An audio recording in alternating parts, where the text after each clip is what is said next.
अस्सलाम वालेकुम नाजरीन। इस केस के आगाज़ में आलम गोया गुंदुज को एक घोड़े पर सवार कराती है और उसे कबीले में घुमाने लगती है। गुंदुज बहुत खुश हो जाता है। थोड़ी देर बाद आयमा खातून भी वहाँ आ जाती हैं और गुंदुज को मुस्कुराता हुआ देखकर खुश हो जाती हैं। फिर वो अलमिला का शुक्रिया अदा करती हैं और उसकी काफ़ी तारीफें करने लगती हैं। इसके बाद वो दोनों खुशगवार मूड में बातें करने लगती हैं। दूसरी तरफ अर्तुल का काफिला ओगेदाई खान के असल ठिकाने पर पहुंच जाता है।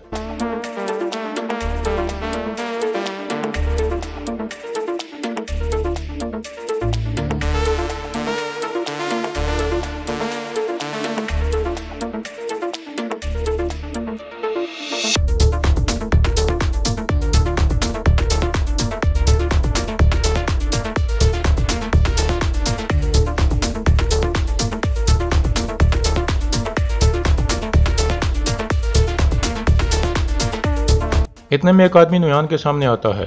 नुयान उसे कहता है, मेरे खान को बताओ कि मैं आ गया हूँ और उन्हें बताओ कि सुल्तान गियासुद्दीन ने अर्तुल साहब को एलची बनाकर भेजा है। यह सुनकर वो आदमी अंदर की तरफ चल पड़ता है। सब लोग घोड़ों से उतर आते हैं।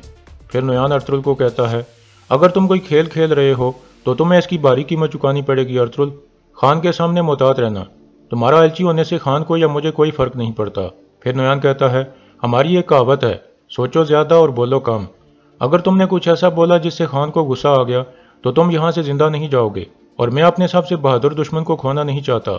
अर्तुल आगे से कोई जवाब नहीं देता और अपने साथियों को कहता है, आप यहीं रुक कर इंतजार करो। हमारी जिम्मेदारी मुकम्मल होने के बाद हम कबीले की तरफ वापस रवाना हो जाएंगे इंशाल्लाह। फिर अर्तुल और नुयान चलकर आगे आ जाते हैं। इतने में अंदर से एक आदमी आकर कहता है, ओगेदाई खान आपका इंतजार कर रहे हैं नुयान।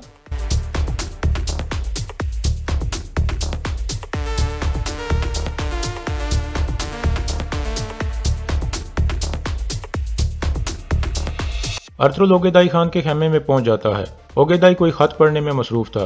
इतने में एक आदमी अर्तुल के सामने खड़ा होकर उसका जायजा लेने लगता है और फिर ढोल बजाने लगता है। फिर दो सिपाही एक गर्म लोहा उठाकर वहां लाते हैं। वो आदमी कहता है, आपको इस गर्म लोहे के ऊपर से गुजर कर आना होगा अर्तुल साहब। अर्तुल उस लोहे के ऊपर से गुजर कर आगे आ जाता है।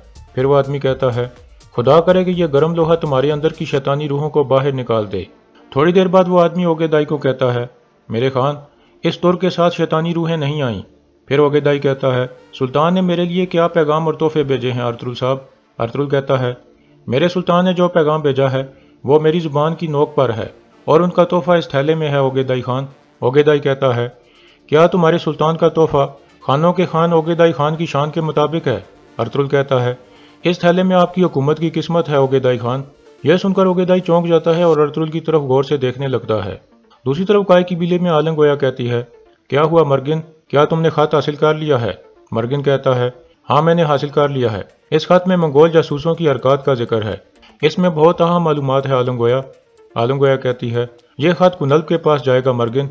हमारे आदमी सल्जूक सिपाहियों की वर्दियां पहनकर गुनल्ब के पास जाएंगे। कोनिया और किले के दरमियान लाजमी कोई खुफिया अल्फाज होंगे जिससे वो शनाख्त करते हैं। गुनल्ब समझ जाएगा कि वो सिपाही मंगोल हैं। फिर वो उनका पीछा करके उनके असल ठिकाने का पता लगाने की कोशिश करेगा। मर्गिन पूछता है, तो फिर क्या होगा। आलम गोया कहती है, हम उन तीनों सिपाहियों को किसी और तरफ भेज देंगे। गुनल्ब भी पीछा करते हुए उस तरफ चला जाएगा। इस तरह हमारा नाम साफ हो जाएगा।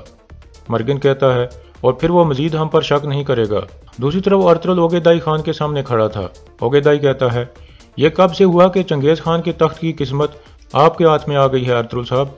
अर्तुल कहता है, मैं जानता हूँ कि आप एक अजीम खान हो जो चंगेज खान के कवानीन के साथ वफादार है, लेकिन शहरों को आबाद करने की बजाय आप उन्हें जलाकर बर्बाद कर देते हैं। ओगेदाई कहता है, क्या तुम सुल्तान गियासुद्दीन के एलची के तौर पर मुझे नसीहत करने आए हो या खराज तहसीन पेश करने आए हो। अर्तुल साहब, सुल्तान को कहो कि वो खुदा का शुक्र अदा करे कि मैंने अभी तक उसके शहर नहीं जलाए।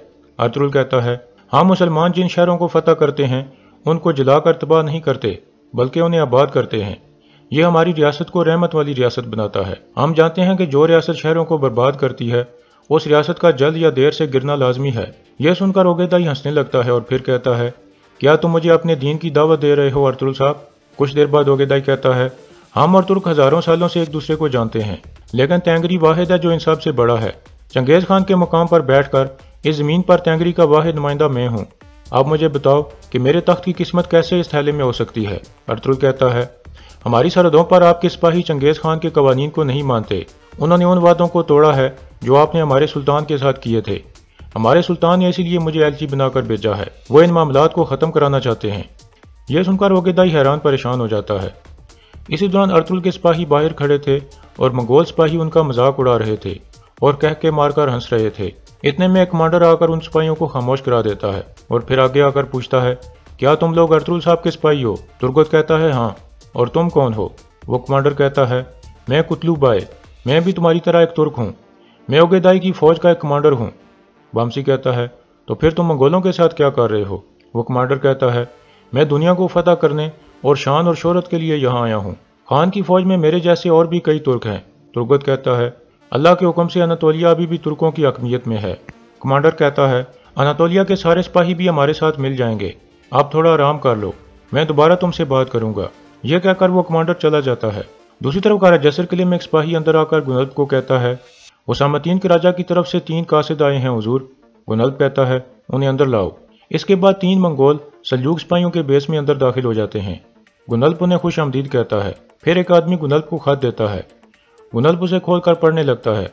दूसरी तरफ ओगेदाई कहता है, तुम्हारी जुर्रत कैसे हुई कि तुमने मेरे ऊपर चंगेज खान के कवानीन तोड़ने का इल्जाम लगाया? अर्तुगरुल कहता है, सच्चे अल्फाज एक तेज चाकू की तरह काटते हैं ओगेदाई खान। हमारे सुल्तान ने टैक्स दोगुने करने वाली आपकी दरख्वास्त कबूल कर ली है और वो अमन मायदे को मजीद बढ़ाने की ख्वाहिश रखते हैं, लेकिन इस अमन मायदे की सिर्फ एक ही शर्त है कि आपको सरहदों पर खिलाफवर्जियों को रोकना होगा। ओगेदाई कहता है, तुम्हारी जुर्रत कैसे हुई मुझे ये कहने की कि मेरे सिपाही खानों के खान ओगेदाई खान की अतात नहीं करते और चंगेज खान के कवानीन तोड़ते हैं? अर्तुगरुल कहता है, अगर आप सरहद के चंद सिपाहियों को कंट्रोल नहीं कर सकते तो आप सारी दुनिया पर कैसे हुकूमत करोगे ओगेदाई खान? यह सुनकर ओगेदाई शदीद गुस्से में आ जाता है।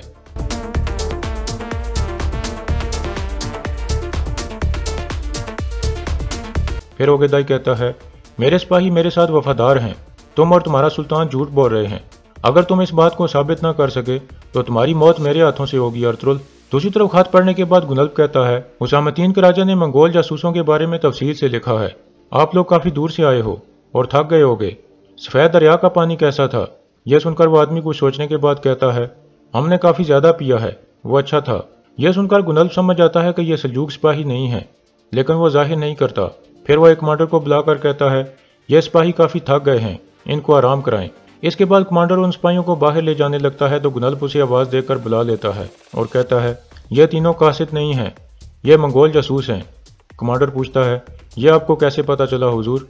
गुनल्ब कहता है, जब मैंने इनसे पानी के बारे में पूछा तो इन्हें कहना चाहिए था कि पानी मिट्टी से ज्यादा मीठा था। यह कोनिया के साथ हमारे खुफिया अल्फाज हैं।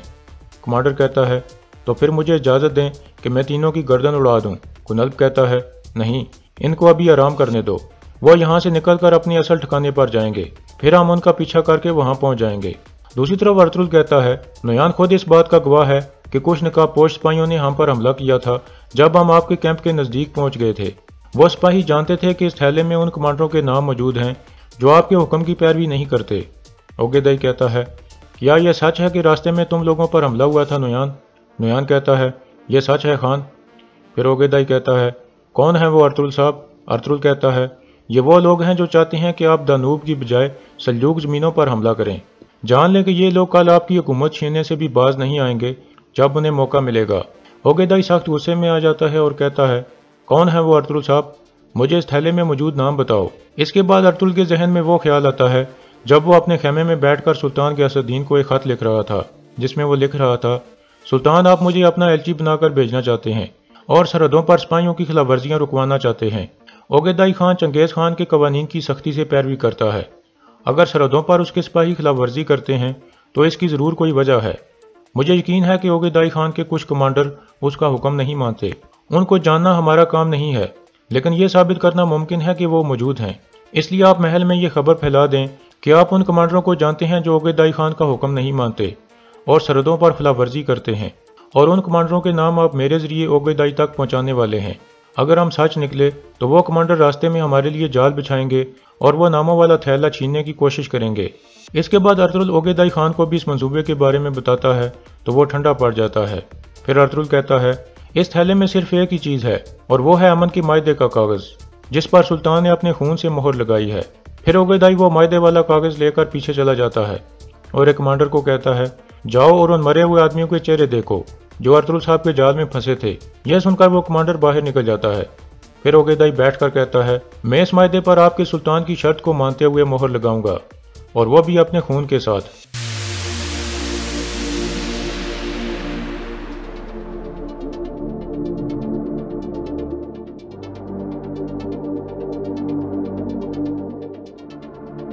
इस तरह ओगेदाई उस अमन मायदे पर मोहर लगा देता है। फिर ओगेदाई कहता है, लेकिन अर्तुल साहब, आपके लिए मेरे पास एक पेशकश है। यह सुनकर अर्तुल सोच में पड़ जाता है। बाहर वो तुर्क कमांडर अर्तुल के साथियों के साथ बैठा हुआ था और कह रहा था, मैं ओगेदाई खान की फौज में शामिल तमाम तुर्कों का जिम्मेदार हूँ। मैं हर चीज़ के बारे में जानता हूँ कि कौन क्या है। सल्जूक रियासत तकरीबन ख़त्म हो चुकी है। अनातोलिया के सिपाही भी माले गनीमत के लिए ओगेदाई खान की फौज में शामिल हो जाएंगे। तुर्गत कहता है, आप इतने पुरयकीन मत हों। अनातोलिया में अभी भी ऐसे बहादुर मौजूद हैं जो माले गनीमत में कोई दिलचस्पी नहीं रखते। यह सुनकर वो कमांडर कहता है, लेकिन हम फिर भी उनको अपने साथ शामिल कर लेंगे। हम कुछ ऐसा करेंगे कि वो बगैर कोई सवाल किए हमारे हुक्म की पैरवी करेंगे। यह सुनकर तुर्गत को वो ख्याल आता है जब स्लेबियों ने उसे कैद कर लिया था और नशा और दवा पिलाकर अपने बस में कर लिया था। इसके बाद वो कमांडर उठकर चला जाता है। उसके जाने के बाद तुर्गत कहता है, यह वाज़ेह हो गया है कि ये लोग अनातोलिया में अपने जासूस भिजवा कर तुर्कों के दिमाग खराब करने की कोशिश करेंगे। हमें यहाँ से निकलना होगा बामसी, इससे पहले कि ये हमारे साथ कुछ करें।